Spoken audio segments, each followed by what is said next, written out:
Oh, Iya. Bang Firdaus, Iya. sebelum di sini tadi ada Ustadz Dery Sulaiman, Iya. dan sudah di sini juga ada Ustadz Heri Abdul Rohim. Iya. Dua-duanya juga mengatakan hal itu. Saya non Muslim ya, saya nggak tahu ya. Gimana? Dua-duanya juga mengatakan gimana? bahwa ya as a manusia, sebagai manusia kita nggak bisa ngelihat jin. Kalau kita bisa ngelihat jin, artinya kalau saya nggak salah nih ya, saya mungkin detailnya kalimatnya seperti itu ya. Artinya ya sebenarnya orang itu sendiri adalah kerasukan jin atau seperti apa gitu. Ustadz apa siapa namanya? Ustadz Dery ya? Ustadz Dery berarti nggak baca Al-Quran, baca Al-Quran. Gitu, harus baca Al-Quran. Arab gundul loh. Iya, gitu. harus baca. Saya minta maaf, mungkin saya yang salah nyampein. Iya. Jadi begini. Mungkin nanti kita ngeliat lagi videonya. Aku takutnya aku yang salah nyampein kan, jadinya kan gak ini ya. Aku takutnya aku yang salah. Alhamdulillah, saya sekarang sedang melukis Al-Quran 30 juz. Jadi kalau melukis Al-Quran otomatis sebelum ditulis Al-Quran itu dibaca dulu, kemudian setelah tertulis dibaca ulang. Nah, berulang-ulang supaya tidak ada kesalahan. Jadi kalau dibilang saya tidak baca Al-Quran, tentu itu sebuah fitnah ya. Tapi nggak apa-apa lah, masalah saya maafkan, oke. Dan tentang masalah jin, ya seluruh ulama sepakat. Jin itu adalah makhluk Allah yang hidup di dimensi yang berbeda dengan kita. Tidak ada satu orang manusia pun yang mampu melihat wujud aslinya jin atas kehendak dia. Aku mau lihat jin, aku mau terawang aja, itu nggak ada. Tapi kalau Allah yang memerintahkan malaikat jin untuk mendatangi manusia, mendatangi nabi-nabi, mendatangi para sahabat, mendatangi wali-wali Allah, mendatangi orang-orang soleh yang hidup zaman sekarang, itu pasti bisa. Tapi itu pun bukan datang dengan wujud aslinya. Paham ya? Bahkan ketika Rasulullah SAW berdialog dengan iblis, dengan malaikat, itu para sahabat menyaksikan, tidak tahu kalau yang datang itu malaikat. Dan kecuali setelah Nabi menjelaskan setelah dia pergi. Jadi kalau hari ini ada orang yang mengaku melihat jin dalam wujud aslinya, inilah orang yang perlu dipertanyakan syahadatnya, karena kemungkinan besar dia sedang berdusta. Itu Bang ya, semuanya teman-teman supaya difahami, kita ini tidak bisa apa-apa tanpa izin Allah.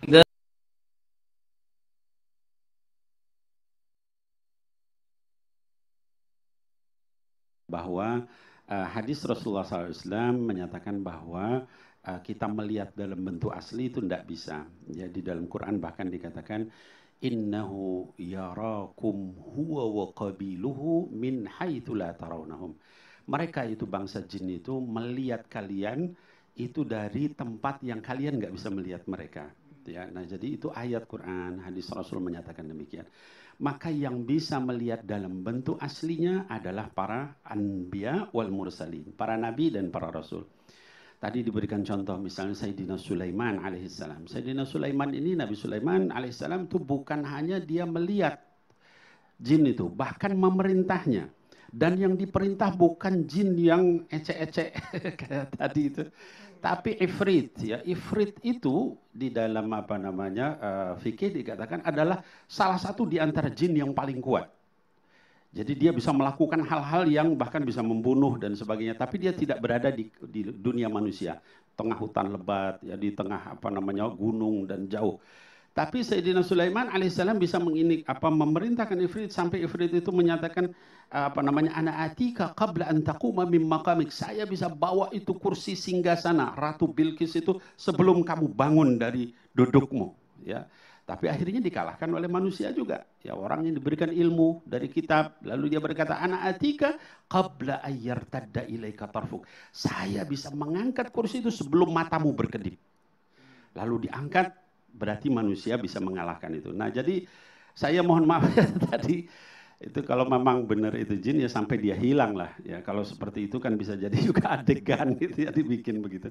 Tapi intinya dalam bentuk sebenarnya itu tidak bisa ya. Dalam hadis juga bahkan Nabi Muhammad SAW bukan hanya jin, iblis itu dalam bentuk yang sebenarnya pernah ditaklukkan sama Rasulullah SAW. Beliau sedang sholat ya, nah, kemudian tiba-tiba iblis itu datang bawa api. Dalam hadis sahih dikatakan mau memutuskan salatnya Rasulullah SAW. Lalu dicekik oleh Rasulullah SAW sampai kata baginda Nabi SAW, sampai aku rasakan dingin lidahnya di tanganku. Sampai keluar lidahnya itu ke tangan Rasulullah. Seandainya tidak didahului oleh doa saudaraku Sulaiman, saya akan ikat iblis itu sehingga anak-anak kecil kota Madinah bisa melihatnya. Nah, artinya kalau Rasul bisa ada bentuk asli. Tapi kalau bentuk asli itu manusia yang lihat tidak bisa. Maka yang tadi apakah tadi bentuk apa kuntilanak itu adalah penjelmaan, bentuk lain yang digunakan ya. Jadi kita tidak bisa melihat dia dalam bentuk asli, tapi dia menyamar dan biasanya tergantung otak kita kemana gitu. Betul. Dari kecil diberikan ini pocong, ya jadinya pocong dia gitu kan. Kalau kecil ini kuntilanak, tergantung tadi budaya tadi. Nah maka kita jangan sampai kemudian kita mau dengarkan yang begitu ya, sehingga kemudian akhirnya terus hidup kita itu kena obsesi setan terus menerus.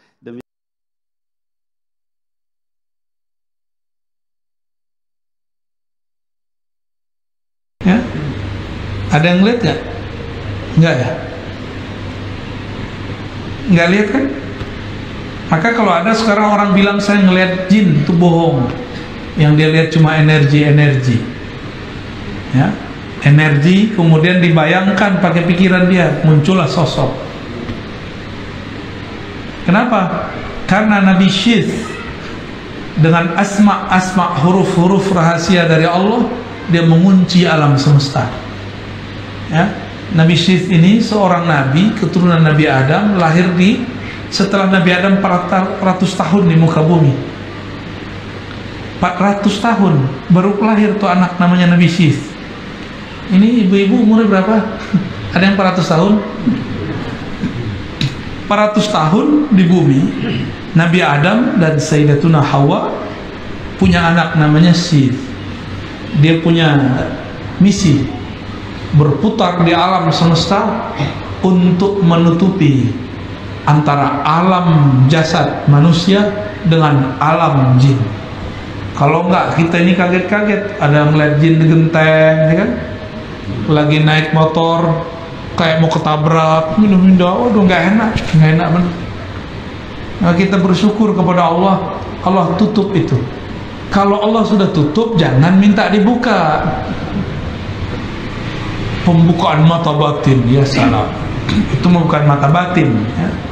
Itu pembukaan alam yang merepotkan, Pak. Sempit kalau alam ini kalau kelihatan begitu. Bapak tahu nggak?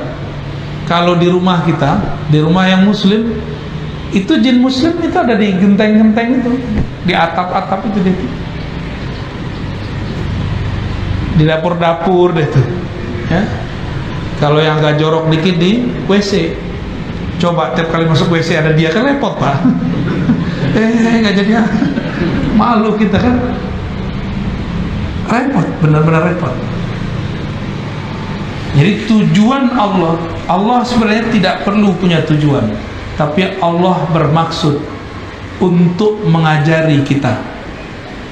Jadi Allah mencipta berbuat tanpa perlu tujuan, karena tujuan itu hanya untuk yang tidak sempurna. Allah sudah sempurna, maha sempurna, maka dia mencipta suka-suka. Jadi tujuan itu untuk kita, bukan untuk Allah. Linabluwakum ayyukum ahsanu amala. Ketika kita mengurus bumi ini, kita diuji manakah yang terbaik karyanya. Saya adalah ustadz itu diruqyah. Ustadz itu diruqyah. Sebab apa? Sebab jin yang ada di tubuhnya yang menjadikan dia bisa melihat bangsanya sendiri. Kalau kita dengan mata normal ini tidak akan pernah mampu melihat jin dan syaitan.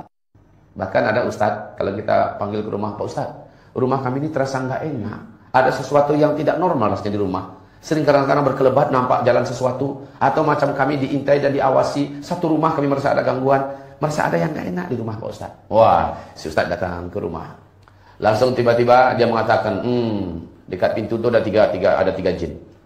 Nah, di sini ada 2 nih. Itu di atas lemari ada 5. Udah seperti itu dia, 2 saja kemungkinan ustadz ini. Yang pertama, ustadz ini pendusta. Ustadz ini sedang mengelabui dan membohongi orang yang punya rumah. Yang kedua, ustadz ini pada tubuhnya sudah bersarang jin. Tidak ada yang lain, tidak ada yang lain. Saran saya adalah ustadz itu diruqyah. Ustadz itu diruqyah. Sebab apa?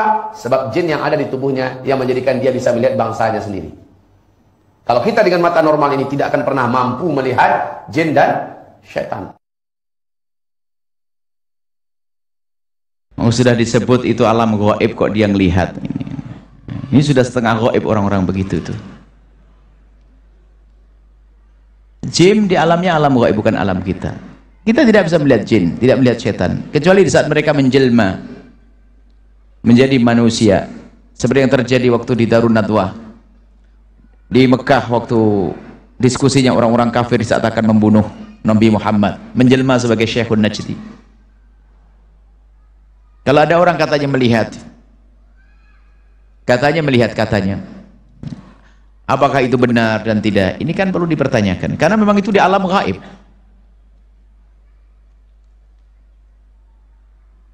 Kalau kita melihat Nabi, kalau malaikat Jibril diperlihatkan aslinya sayapnya menutupi dunia semuanya, tapi kadang malaikat Jibril datang dalam bentuk manusia, bajunya putih, rambutnya hitam dan seterusnya. Nah, jadi saya ikut kaidah yang jelas saja menurut orang zahir, kata Imam Ibnu Hajar Al-Haytami, kalau ada orang mengatakan aku melihat jin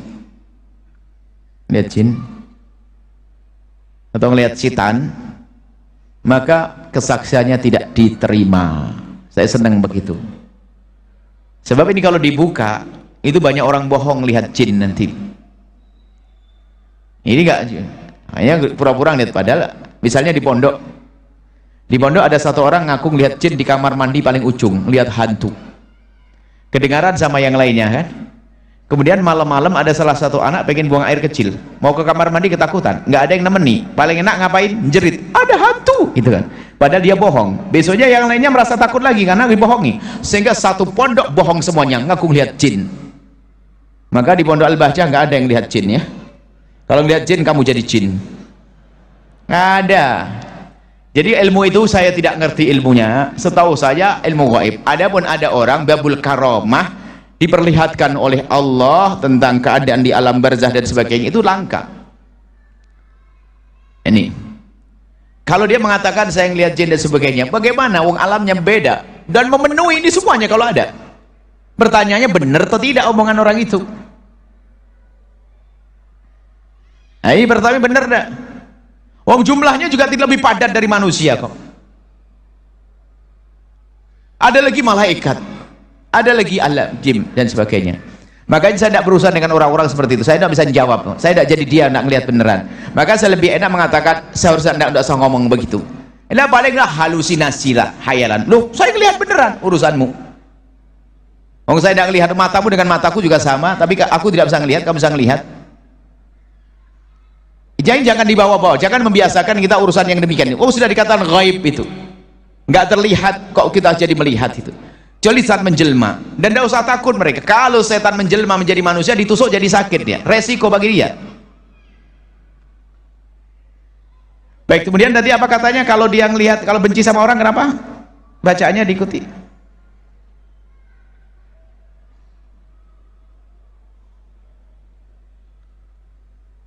Kalau di hati saya ada benci